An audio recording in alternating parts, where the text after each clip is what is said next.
Ya, Bismillahirrahmanirrahim. Assalamualaikum warahmatullahi wabarakatuh. Waalaikumsalam warahmatullahi wabarakatuh. Gimana kabar ibu-ibu di PSP angkatan keempat ini? Gimana hari ini sudah memasuki Ya, hari ke-6? alhamdulillah semangat sehat. dan sehat Pak Hendri. Oke, baik. Untuk estimasi waktu, pada pertemuan hari ke-6 ini saya minta tolong kepada Ibu Ida sebagai ketua kelompok di PSP Angkatan 4 ini untuk memimpin doa. Silakan Bu Ida. Ya, terima kasih Pak Hendri. Baiklah ibu-ibu, mari kita berdoa untuk memulai kegiatan hari ini supaya dilancarkan. Berdoa silakan. Berdoa cukup. Terima kasih, saya kembalikan kepada Pak Hendri. Baik, selanjutnya untuk mempertajam konsep pada pertemuan ke-6 hari ini, saya akan menjelaskan apa itu yang dimaksud dengan asesmen, di mana yang pertemuan kelima kemarin itu kita sudah memasuki apa yang dimaksud dengan asesmen kognitif, di mana di dalamnya ada asesmen diagnostik, di mana di dalamnya itu, mohon maaf ya tadi ya, yang tadi itu di dalamnya ada asesmen non kognitif dan ada asesmen kognitif. Untuk mempertajam konsep kalian, mungkin Bu Ida bisa menjelaskan apa itu yang disebut dengan asesmen, Bu? Silakan, terserah sesuai Ibu. Iya. Ya. Asesmen menurut saya adalah sebuah bentuk penilaian yang bisa dilakukan selama pembelajaran, setelah pembelajaran itu sebagai hasil evaluasi. Atau terima kasih. Demikian Pak. Ya, sama-sama. Terima kasih Bu. Itu sebuah gambaran betul sekali yang dikatakan Bu Ida. Jadi proses sebelum pembelajaran dan proses sesudah pembelajaran. Untuk lebih mempertajam, baik ibu-ibu kita lihat presentasi saya. Jadi materi Bapak hari ini di pertemuan ke-6 bisa dilihat di saya screen dulu ya. Saya screen dulu.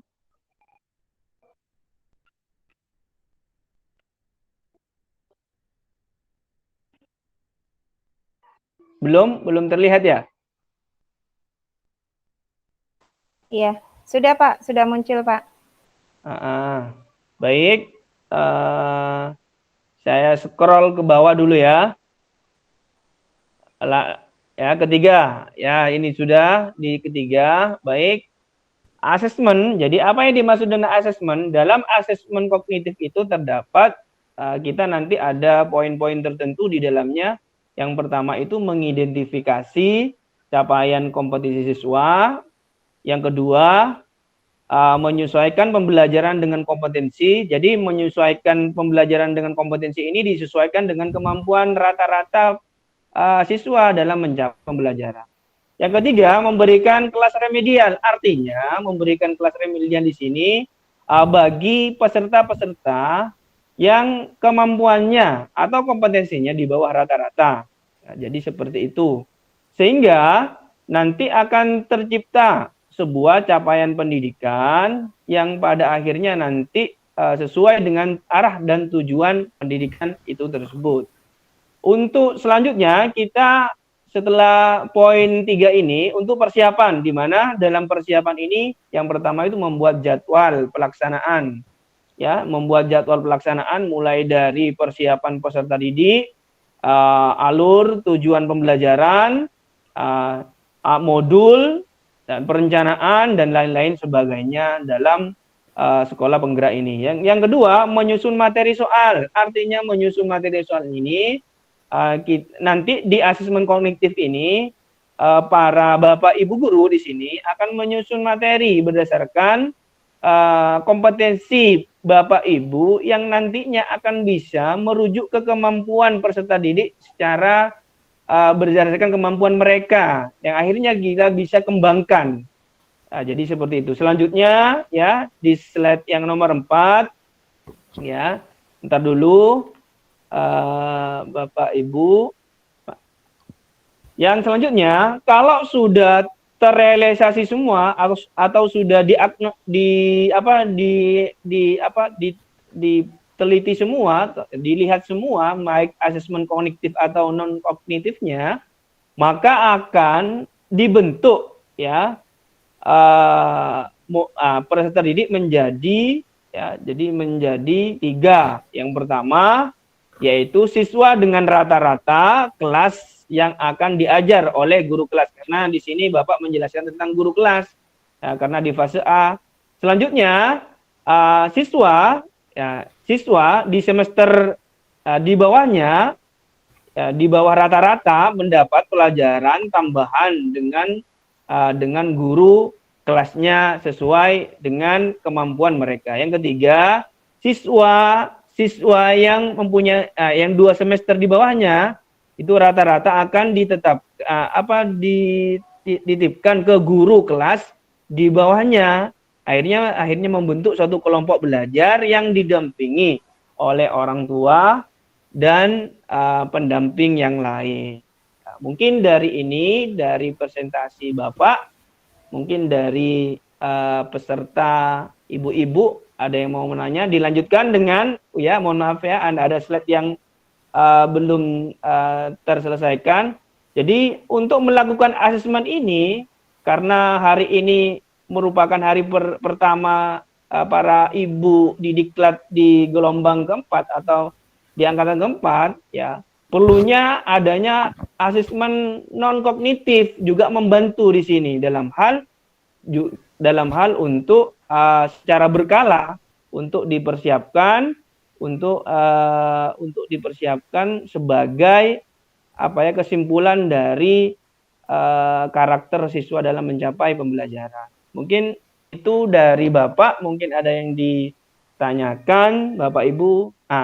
Ibu-ibu silakan, satu penanya saja loh ya, karena ini waktunya sudah tidak memungkinkan. Iya. Boleh Bapak, saya bertanya. Ya. Ya. Ya, silakan Bu. Iya, makasih Pak Hendri. Begini pertanyaannya. Oke. Bagaimana cara silakan menyusun jadwal pelaksanaan asesmen kognitif? Itu saja Pak. Terima kasih. Sama-sama. Yang pertama, seperti pertanyaan yang pertama kali saya ajukan kepada Bu Ida itu, yang pertama kita harus menyusun tes asesmen diagnosis siswa itu sendiri sebelum pembelajaran itu mulai dari mengetahui gaya belajar mereka, kondisi sosialnya, dan juga kondisi cara mereka belajar dan kemampuan mereka belajar, yang kemudian nanti diintegrasikan dengan pemahaman-pemahaman mereka tentang kompetensi di dalam asesmen kognitif tersebut. Yang akhirnya kita akan mempunyai gambaran tentang tersebut, baik sebelum dan sesudah proses pembelajaran itu berlangsung. Mungkin itu yang bisa saya berikan, Bu Ida. Ada mungkin ada lain? Bisa dipahami, Pak. Sudah ya? Terima kasih. Ya, terima kasih, Pak. Baik, itu mungkin dari Bapak ya sebagai pertemuan hari ke-6 ini, kurang dan lebihnya mungkin bisa dipertajam besok di hari ke-7 ya. Jadi kesimpulannya di sini yang kita dapat ya. Jadi proses asesmen diagnosis itu di dalamnya terdapat 2. Yang pertama itu adalah asesmen non kognitif, di mana siswa itu nanti dituntut, di mana siswa tersebut itu diketahui latar belakangnya, karakteristiknya dan lain-lain sebagainya. Yang kedua, prosesnya dilihat dari lain-lain sebagainya.